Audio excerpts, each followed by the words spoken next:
Benim ismim Celal Yalvaç. Ben 1956 Ağrı doğumluyum. 1976'da Van'a geldim. Van'a yerleştim. Van'dan evlilik yaptım.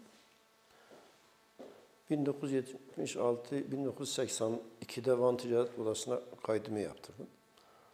Evliyim, 2 çocuk babasıyım. 1982'den itibaren Van'da ticaretle uğraşıyorum, müteahhitlik yapıyorum. Yaşamı burada devam ettiriyorum.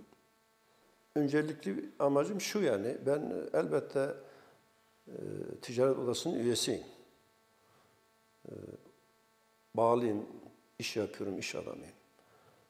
Ben mesela son gözlemlerime göre yıllardır bu ticaret odasındaki yönetimler bu halkın Van genelinde tüccarla, esnafla ilgili sosyoekonomik anlamda bir katkıların olmadığını görüyorum. Benim dışımda bir toplumun büyük kesimi de bunu görüyor. Şimdiye kadar herhangi bir seçim öncesi bir takım vaatler, şunlar bunlar verilmiş. Fakat seçim yapıldıktan sonra bununla ilgili sahaya yansıyan, sokağa yansıyan, ticarete yansıyan hiçbir pratik yok ortada. Son zamanlarda Van'da 3-4 tane arkadaş adaylarını açıklamış, adayız diye. Ben de bunu gözlemlerken bununla birlikte bir takım çevrede, bir takım arkadaşlarla yapmış olduğum istişare sonucu böyle bir şey alma için karar aldım yani. Adaylığımı açıklama kararını aldım yani. Ben bu kararı alırken hiç herhangi başkaları gibi herhangi bir yayın veya bir kurumun veya bir şeyin aday olarak ortaya çıkmamışım. Ben tamamen kendi bireysel inisiyatim ve bağlı olduğum bir takım arkadaşlarım, dostlarım, tüccar, esnaf, yıllardır onların sıkıntıları olan, beklenti olan bir takım şeyler noktasında böyle bir karar aldık ve ben adaylığımı açıkladım. Şimdi ticaret odası tüccarlar açısından çok önemli bir kurumdur. Özellikle banka boyutuyla. Mesela şimdiye kadar merkezi hükümet tarafından kredi garanti fonu diye bir fon çıkıyor. Bankalara talimat geliyor. Bankalarda limit ayrılıyor. Şuna bu kadar verin, buna bu kadar diye. Fakat biz bakıyoruz ki o ticaret odasındaki, o ticaret odası başkanları, üyeleri ve onların yanındaki birinci sıradaki adamları, bunların dışında kimse bundan yararlanmıyor. Hatta ben bu olayı bizzat kendim yaşadım. Geçen yıl pandemi döneminde böyle bir şey geldi. Kredi garanti fonu bankalara talimat verdi. Devlet bankalarına, Halk Bankası, Ziraat Bankası gibi şeyler. Biz defalarca gittik, müracaat ettik. Reddedildi. Fakat baktık ki bizim dışımızdaki bir takım daha yakın çevreler, daha şeyler, bunların hepsi bundan aldılar, yararlandılar. Yani sonuç itibariyle bu oradaki yapının dışında ve onunla birlikte yürüyen birkaç kişinin dışında kimse bunlardan yararlanmıyor. Yani şeffaf, açık bir şey yoktur yani. Dolayısıyla bu da son derece beni rahatsız etti. Ben buna yapmak istiyorum. Ben eğer şayet seçilirsem, tamam, bir toplum, halk, tüccar, Van'daki esnaf bunu uygun görüp ben oraya gidersem kesinlikle ben bununla ilgili herhangi bir ayrım, bir şey yapmayacağıma dair buradan herkese söz veriyorum. Benim temel önceliğim şu olacak bir kere. Birebir bütün tüccarla, esnafla her 15 günde bir, her bir ayda bir ticaret odasına geniş kapsamlı bir toplantı düzenleyeceğim.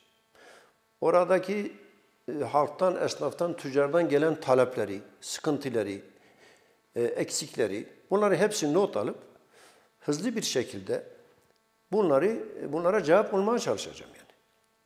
Yani şöyle bir şey, şimdi böyle bir şey olmadan uzaktan bakmak, sadece görüntü olarak esnafı birkaç kişinin sadece söylemleriyle veya birkaç kişinin önerisiyle genel anlamda böyle nasıl bir sıkıntının olduğunu göremeyeceğim. Çünkü öyle bir durum var ki bazıları çok daha yakın, bazıları daha çok zengin, daha çok parası, daha çok ticareti olanlar var. Diğerleri de bazılarında bu anlamda çok fazla ekonomik olarak güçlü olmadıkları için, daha çok sesini duyurma imkanları olmadıkları için bu büyük bir kesim bu arada kaynıyor yani. Yani bunları dinleyen, bunların sesini dinleyen, bunların seslerini bir yerine duyurabilecek noktada bir takım sıkıntılar var yani. Toplumsal bir uzlaşı, tüccarla, esnafla, en azından ayda bir sefer ticaret odasından toplantı yaparak, toplantı bazında bunların önerilerini, taleplerini dinleyerek buna göre bir yol almaya çalışacağım.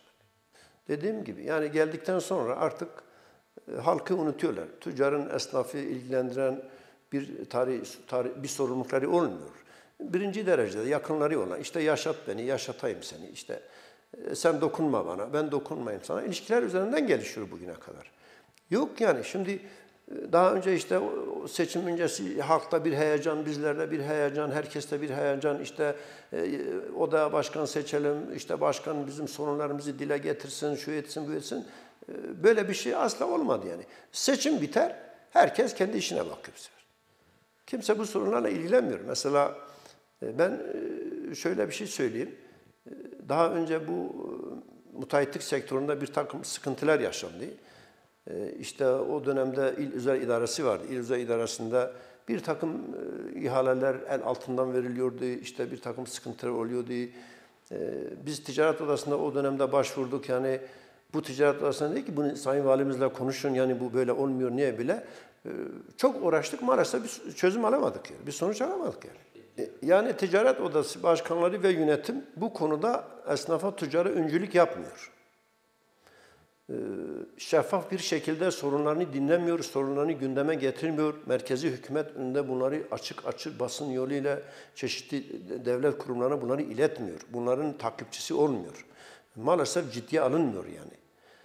Herkes kendi işiyle uğraşıyor. Herkes kendi çevresindeki olan şeyler uğraşıyor. Yani genel anlamda halkın sorunlarıyla ilgilenen bir şey bugüne kadar biz görmedik yani.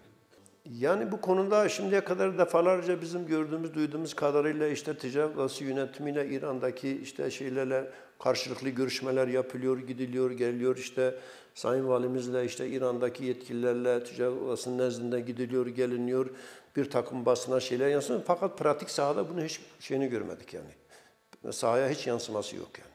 Şu anda İranlılar Van'a geliyorsa bu işte bir takım sosyal ilişkilerden dolayı, İran'daki bir takım sıkıntılardan dolayı onlar kendileri geliyorlar. Yani bu işte bir proje anlamında işte Van Ticaret Sanayi Odası'nın işte İran'daki Ticaret Sanayi Odası ile ilgili karşılıklı bir mutabakat karşılığına gelmiyorlar yani. Farklı bir şeydir yani. Kendiliğinden gelişen bir durumdur. Ben Van Ticaret Sanayi Odası'na şayet işte nasip olursa bu demokratik bir yarıştır. Ben oraya geldiğimde sosyoekonomik anlamda tüccarla, esnafla olan ilişkilerinde halkla dürüst bir şekilde şeffaf, ilkeli, kararlı, onurlu, demokratik bir anlamda ayrım yapmadan, hiçbir şeye farklı bir isim, kimlik takmadan hizmet yapacağıma ben buradan tüm Van kamuoyuna söz veriyorum.